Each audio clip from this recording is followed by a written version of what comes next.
problem that no one wants to have to sort through right now, being scammed. But it's happening to more and more people, and crooks are using the pandemic to get over on their victims. As you're about to see, T-Mobile is doing its part to make sure they keep their customers safe. Americans have already lost over $80 million to COVID-related scams this year, according to the FTC, and it's only getting worse. Scam and robocalls are annoying and dangerous. Just last year, Americans were barraged by over 58 million unwanted robocalls and scams, costing them over $10 billion.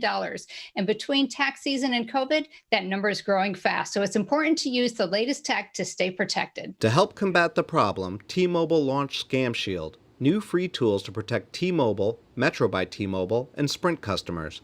These safeguards stop scammers in their tracks with free Scam ID and blocking, give you free enhanced caller ID, and protect your personal info with a free second number, free number change if needed, and free ID monitoring. These important services are proven to prevent many fraudulent calls. By providing them for free, T-Mobile is helping protect customers and their wallets against scammers.